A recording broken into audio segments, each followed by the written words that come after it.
just want to start with a little bit of a word of warning, and that is my job here tonight is to be a little bit of a Dr. Bring Me Down. So bear with me for a few minutes and know that after this, things will get lighter and brighter. So let's start. I know that many of you have heard the traveler's adage, take nothing but pictures, leave nothing but footprints. Well, I'm going to say I don't think that's either as benign nor as simple as it sounds, particularly for those of us in industries who are portraying people in poor countries, in developing countries, and portraying the poor. And those of us in those industries are reporters, researchers, and people working for NGOs. I suspect there are a lot of us in those industries in the audience. And we're going overseas and bringing back pictures like this of the utterly distressed, or the displaced, or the hungry, or the child laborers, or the exotic. Now, Susan Sontag reminds us that photographs, in part, help define what we have the right to observe. But more importantly, they are an ethics of seeing. And I think right now is a good time to review our ethics of seeing as our industries of reporting and research and NGO work are collapsing and changing in part by what's being driven by what's happening in the economy. But it's making us forge new relationships. And those new relationships have some fuzzy boundaries. And I've worked at the edge of some of these fuzzy boundaries, and I want to share with you some of my observations. Now, my ethics of seeing is informed by 25 years as a reporter covering emerging economies and international relations. And I believe in a free and independent press. And I believe that journalism is a public good. But it's getting harder to do that job, in part because of the massive layoffs, because the budgets for international reporting aren't there anymore, new technologies and new platforms begging new content, and there are a lot of new journalisms. There's activist journalism, humanitarian journalism, peace journalism, and we are all looking to cover the important stories of our time. And so we're going to NGOs and asking them if we can embed in their projects. And this is in part because they're doing important work in interesting places. And that's one example here. This is a project I worked on in the Blue Nile in Ethiopia. And NGOs understand the benefits of having reporters tag along on their team. They need the publicity. They are under tremendous pressure. They're competing in a very crowded market for compassion. And so they're also looking to reporters and to hire freelance reporters to help them develop their public relations material and their media material. Now, researchers are also under pressure. They're under pressure to communicate their science outside of the academy. So they're collaborating with reporters because for many researchers, it's difficult for them to write a simple story or a clear story. And the benefit for reporters is that covering field research is some of the best work out there. And you not only get to cover science, but you get to meet interesting scientists like my PhD advisor, Revi Sterling, she of the Magic Research High Tops there. And it was in a discussion with Revi that brought us to the edge of the researcher and reporter, that fuzzy boundary. And I said to her, I was looking forward to going to developing countries and doing research and covering stories at the same time.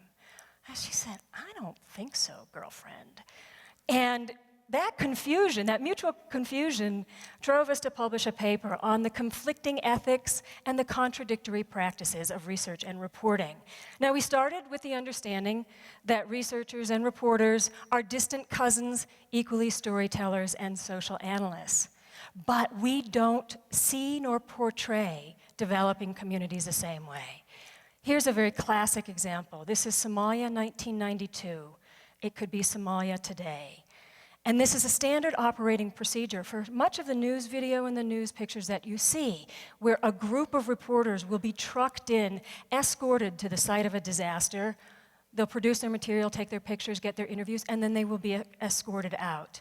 This is decidedly not a research setting.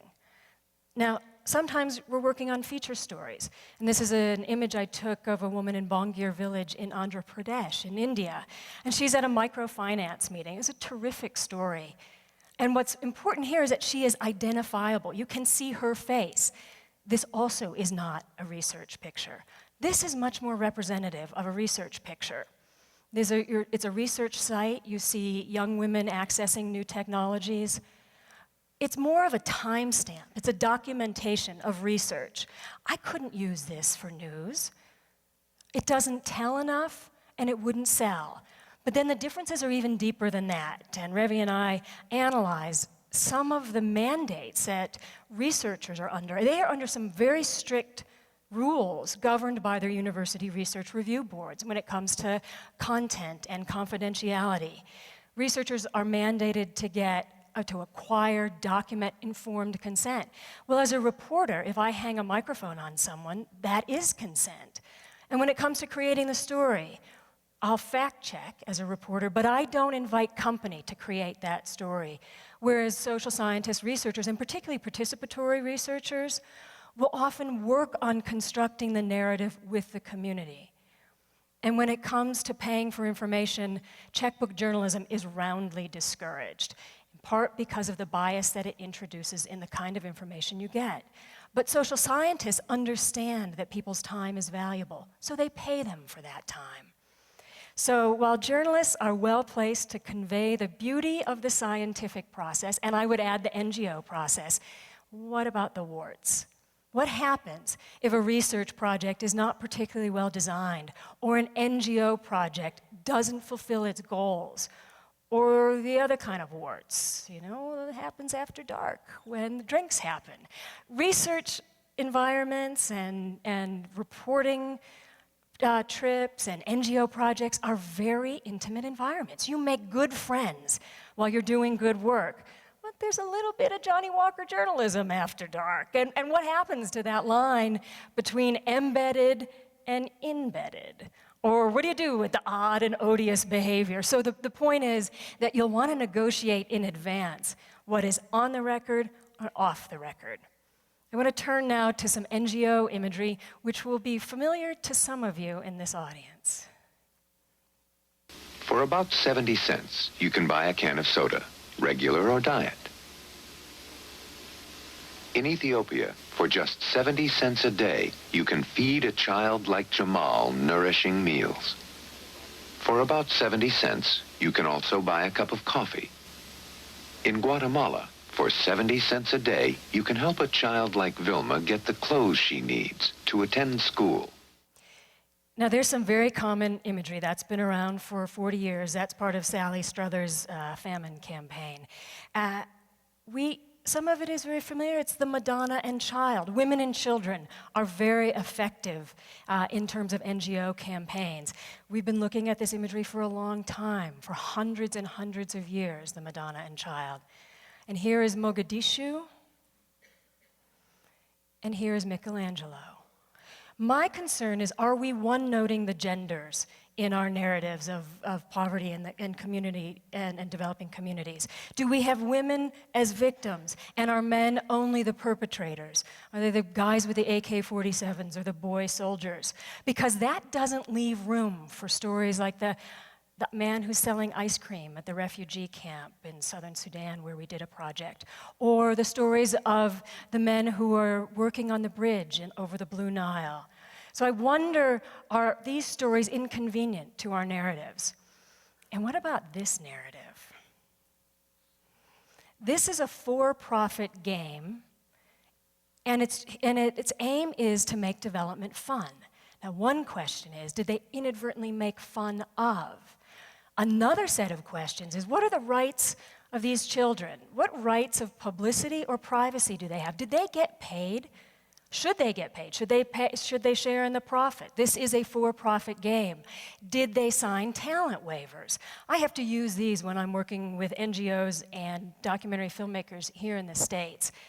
In the States, we take our right to privacy and publicity very seriously.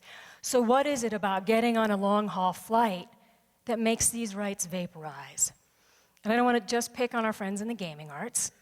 I'll turn to the graphic arts, where we often see these monolithic, homogeneous stories about the great country of Africa. But Africa is not a country, it's a continent. It's 54 countries and thousands of languages. So my question is this imagery productive or is it reductive?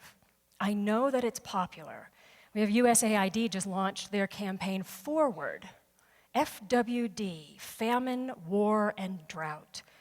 And by looking at it, you would think that that was happening all the time all over Africa. But this is about what's happening in the Horn of Africa. And I'm still trying to make sense of Africa in a piece of Wonder Bread. So I'm wondering about that. And Germaine Greer has wondered about the same things. And she says, at breakfast and at dinner, we can sharpen our own appetites with a plentiful dose of the pornography of war, genocide, destitution, and disease. She's right. We have sharpened our appetites, but we can also sharpen our insights. It is not always war, insurrection, and disease. This is a picture out of South Sudan, just a couple of months before the new country was born. I will continue to work as a researcher and a reporter in developing countries, but I do it with an altered ethic of seeing. I ask myself whether my pictures are pandering, whether they contribute to stereotypes, whether the images match the message, and am I complacent or am I complicit?